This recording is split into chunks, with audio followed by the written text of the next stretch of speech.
வாங்க கனவா தொக்கு எப்படி பண்ணலான்னு சொல்லிட்டு வீடியோக்குள்ளே போய் பார்க்கலாம். கனவா மீன் வச்சுட்டு ஒரு கிரேவி பண்ணுறோம் நம்ம. சூப்பராக இருக்குங்க. ரொம்ப டேஸ்டியாக இருக்கும். நீங்கள் அந்த கிரேவி பண்ணிட்டு கொஞ்சம் ரசம் வச்சு சாப்பிட்டாலும் நல்லாயிருக்கும். இல்லை அந்த கிரேவியே போட்டு ரைஸில் சுட சுட சாப்பிட்டிங்கன்னா இன்னும் சூப்பராக இருக்கும்.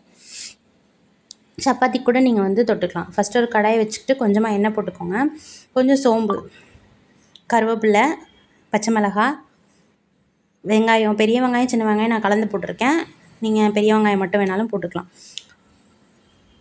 உப்பு போட்டுக்கோங்க. வெங்காயம் நல்லா வதங்கும். அப்போ தான் நல்லா வதக்கிக்கோங்க. அதுக்கப்புறமா கொஞ்சம் தக்காளி போட்டு வதக்கிக்கோங்க.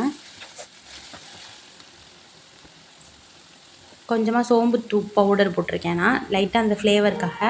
கொஞ்சம் மஞ்சத்தூள், ஒரு ஸ்பூன் மிளகாத்தூள், ஒரு ஸ்பூன் வந்து மல்லித்தூள் போட்டிருக்கேன். கொஞ்சமாக மட்டன் மசாலா போட்டிருக்கேன். நல்லா வதக்கிக்கோங்க. சப்பாத்தி, பரோட்டாக்கெலாம் வச்சு சாப்பிட்டாலும் ரொம்ப சூப்பராக இருக்கும். தோசை, இட்லி கூட நல்லாயிருக்கும். நல்லா வதக்கிட்டு இப்போ வந்து இஞ்சி பூண்டு பேஸ்ட்டு ஊற்றி நல்லா வதக்கிக்கோங்க. இது பச்சை வாசனை நல்லா போகணும். நல்லா போய் இந்த மாதிரி எண்ணெய் பிரிஞ்சு வரணும். இப்போ வந்து நான் கொஞ்சமாக வந்து சீரகத்தூளும் மிளகுத்தூளும் போட்டிருக்கேன். ஒரு 1/2 டம்ளர் தண்ணி ஊற்றினா போதும். ஏன்னா கனவா ஃபிஷ்ஷே வந்து நிறைய தண்ணி விடுங்க. அதனால் நிறைய தண்ணி ஊற்றிடாதீங்க. இப்போ இந்த தண்ணி ஊற்றி இந்த மசாலா நல்லா வெந்து எண்ணெய் பிரிஞ்சு வந்ததுக்கப்புறமா நம்ம கனவா வாஷ் பண்ணி அரிஞ்சு வச்சுருக்கோம்.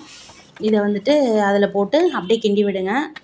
ஒரு 1/2 டம்ளர் தண்ணி ஊற்றுனீங்கன்னா போதும். ரொம்ப தண்ணி ஊற்ற தேவையில்லை. எவ்வளோ தண்ணி விட்டுருக்கு பாருங்கள். கிரேவியாக வந்துடுச்சு. இது வந்து ஒரு 10 to 12 நிமிஷம் நீங்கள் வேக வச்சா போதும். அதுக்கு மேலே வேக வச்சிங்கன்னா ரப்பர் மாதிரி ஆகிடும். கனவா சாஃப்டாக இருக்காது. கிட்டத்தட்ட ஒரு இறால் டேஸ்ட்டு தான் இருக்கும். ரொம்ப சூப்பராக இருக்குங்க. ரைஸில் போட்டு சாப்பிடலாம் செம்ம டேஸ்டியாக இருக்கும். எல்லோரும் ட்ரை பண்ணி பாருங்கள். ட்ரை பண்ணி பார்த்துட்டு எப்படி இருந்ததுன்னு